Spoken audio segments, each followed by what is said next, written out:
ಇನ್ನು ಇವತ್ತಿನಿಂದ ಹಾಸನಾಂಬೆಯ ದರ್ಶನ ಎಲ್ರಿಗೂ ಸಿಗುತ್ತೆ. ಭಕ್ತರು ಕಾತರದಿಂದ ಕಾಯ್ತಾ ಇದ್ದಾರೆ. ಇವತ್ತು ಮಧ್ಯಾಹ್ನ 12 ಗಂಟೆ ಅಷ್ಟೊತ್ತಿಗೆ ದೇಗುಲದ ಬಾಗಿಲು ಓಪನ್ ಮಾಡಲಾಗುತ್ತೆ. ಗರ್ಭಗುಡಿಯ ಬಾಗಿಲನ್ನು ಓಪನ್ ಮಾಡಲಾಗುತ್ತೆ. ಇವತ್ತಿನಿಂದ ಅಕ್ಟೋಬರ್ 23ರ ತಾರೀಕಿನ ತನಕವೂ ಕೂಡ ಹಾಸನಾಂಬೆಯ ದರ್ಶನ ಎಲ್ರಿಗೂ ಸಿಗುತ್ತೆ. ಆದರೆ ಭಕ್ತರಿಗೆ ಯಾವಾಗ ಅಂತಂದರೆ ಇವತ್ತು ಜಿಲ್ಲಾಡಳಿತ ಜೊತೆಗೆ ಜನಪ್ರತಿನಿಧಿಗಳು ಅರ್ಚಕರು ವಿಶೇಷ ಪೂಜೆ ಮಾಡ್ತಾರೆ. ನಾಳೆಯಿಂದ ಭಕ್ತರಿಗೆ ಅವಕಾಶ ಸಿಗುತ್ತೆ. ನಾಳೆಯಿಂದ ಅಕ್ಟೋಬರ್ 22ರ ತನಕ. ಸೊ ಹಾಗಾಗಿ ಅದಕ್ಕೆ ಬೇಕಾಗಿರುವಂಥ ಸಿದ್ಧತೆ ಹೆಂಗಿದೆ ಅಂತೇಳಿ ಮಾಹಿತಿ ಕೊಡ್ತಾರೆ ನಮ್ಮ ಪ್ರತಿನಿಧಿ ಸಚಿನ್ ಶೆಟ್ಟಿ ಲೈವ್ನಲ್ಲಿದ್ದಾರೆ.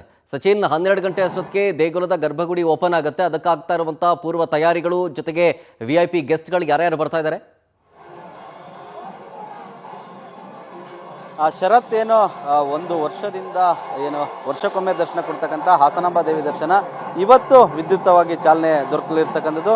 12ರಿಂದ 12:30ಕ್ಕೆ ಹಾಸನಾಂಬೆ ದೇವಿಯ ಬಾಗಿಲನ್ನು ತೆಗೆಯಲು ಈಗಾಗಲೇ ಎಲ್ಲ ರೀತಿಯ ಸಕಲ ಸಿದ್ಧತೆಗಳು ಕೂಡ ಮಾಡಲಾಗಿದೆ. ನಾವೀಗ ದೇವಸ್ಥಾನ ಮುಂಭಾಗ ಇದ್ದೀವಿ. ಇಲ್ಲಿ ನೋಡ್ಬೋದು ದೇವಸ್ಥಾನದ ಏನು ಗರ್ಭಗುಡಿ ಇದೆ, ಆ ಗರ್ಭಗುಡಿಯನ್ನು ಸಂಪೂರ್ಣವಾಗಿ ಹೂವಿನ ಅಲಂಕಾರವನ್ನು ಮಾಡಿ ಎಲ್ಲ ರೀತಿಯಾದ ಸಿದ್ಧತೆಗಳನ್ನು ಕೂಡ ಮಾಡ್ಕೊಂಡಿರ್ತಕ್ಕ ಈಗಾಗಲೇ ಪೂಜಾ ಕೈಂಕರ್ಯಗಳು ನಿಧಾನವಾಗಿ ಒಂದೊಂದೇ ಆರಂಭ ಆಗ್ತಿದೆ. ನಾವೀಗ ದೃಶ್ಯಾವಳಿಯಲ್ಲಿ ಕೂಡ ನೋಡ್ಬೋದು. ಈಗಾಗಲೇ ಈ ಒಂದು ದೇವಸ್ಥಾನದ ಪ್ರಧಾನ ಅರ್ಚಕರೇನಿದ್ದಾರೆ, ಆ ಒಂದು ಅರ್ಚಕರ ಕುಟುಂಬ ಈಗಾಗಲೇ ಇಲ್ಲಿಗೆ ಆಗಮಿಸ್ತಿರ್ತಕ್ಕಂಥದ್ದು. ಏನು ಈ ಒಂದು ಸ್ಥಳ ಏನಿದೆ, ಈಗಾಗಲೇ ದೇವಿಯ ಒಡವೆಗಳು ಕೂಡ ಬರ್ತಾ ಇದೆ. ನಾವು ದೃಶ್ಯಾವಳಿಯಲ್ಲಿ ನೋಡ್ಬೋದು. ಆ ದೇವಿಯ ಒಡವೆಗಳನ್ನು ಈಗಾಗಲೇ ಇಲ್ಲಿಗೆ ತರಲಾಗ್ತಿದೆ. ಅಂದ್ರೆ ಆ ಒಡವೆಗಳನ್ನ ತಂದು ಇಲ್ಲಿ ಮೊದಲು ಪೂಜೆನ ಮಾಡ್ತಾರೆ. ತದನಂತರ ಏನೋ ಪೂಜೆನ ಮಾಡಿದ ನಂತರ ಜಿಲ್ಲಾ ಉಸ್ತುವಾರಿ ಸಚಿವ ಕೃಷ್ಣ ಬೈರೇಗೌಡರು, ಜಿಲ್ಲೆಯ ಸಂಸದರು, ಸ್ಥಳೀಯ ಶಾಸಕರು, ಅಷ್ಟೇ ಸಿದ್ಧಗಂಗಾ ಶ್ರೀಗಳು ಕೂಡ ಈ ಒಂದು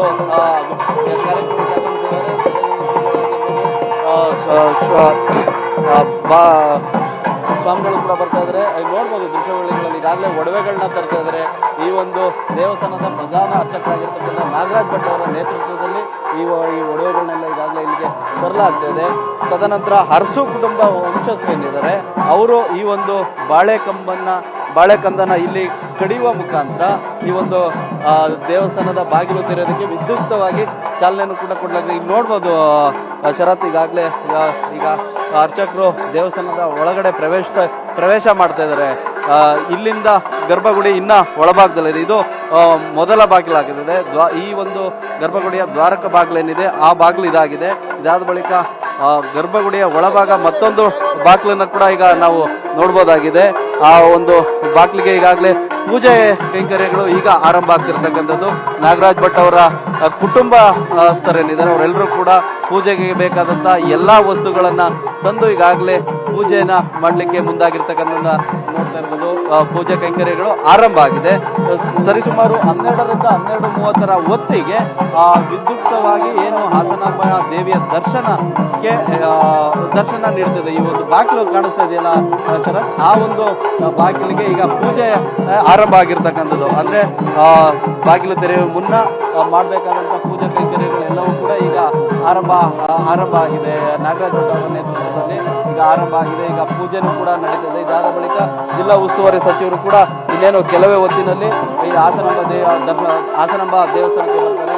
ಅದಾದ ಬಳಿಕ ಸ್ಥಳೀಯ ಶಾಸಕ ಸ್ವರೂಪ್ ಅವರ ಅಧ್ಯಕ್ಷತೆಯಲ್ಲಿ ಈ ಒಂದು ಬಾಗಿಲು ತೆಗೆಯುವಂತ ಕಾರ್ಯ ಆರಂಭ ಆಗುತ್ತೆ. ಅದಾದ ಬಳಿಕ ಜಿಲ್ಲಾಡಳಿತದ ಎಲ್ಲ ಜಿಲ್ಲಾಧಿಕಾರಿಗಳ ಸಮ್ಮುಖದಲ್ಲಿ, ಹಲವು ಅಧಿಕಾರಿಗಳ ಸಮ್ಮುಖದಲ್ಲಿ ಈ ಒಂದು ಕಾರ್ಯ ಕೂಡ ಆರಂಭ ಆಗುತ್ತೆ. ಒಟ್ಟಾರೆಯಾಗಿ ಹೇಳ್ಬೇಕು ಅಂದ್ರೆ ಇಂದಿನಿಂದ ಏನು 15 ದಿನಗಳ ಕಾಲ ನಡೆಯುವಂತಹ ಹಾಸನಾಂಬ ದೇವಿ ದರ್ಶನ ಏನಿದೆ ಇವತ್ತು ವಿದ್ಯುಕ್ತವಾಗಿ ಚಾಲನೆ ನೀಡುತ್ತೆ. ಆದ್ರೆ ಏನು ಭಕ್ತರಿಗೆ ನಾಳೆಯಿಂದ ಎಲ್ಲರೂ ಕೂಡ ಭಕ್ತರು ದರ್ಶನ ಮಾಡಬಹುದು. ಇವತ್ತು ಕೇವಲ ಬಾಗಿಲನ್ನ ತೆಗೆದು ಏನು ಪೂಜಾ ಕೈಂಕರ್ಯಗಳು ಮಾತ್ರ ನೆರವೇರುತ್ತೆ.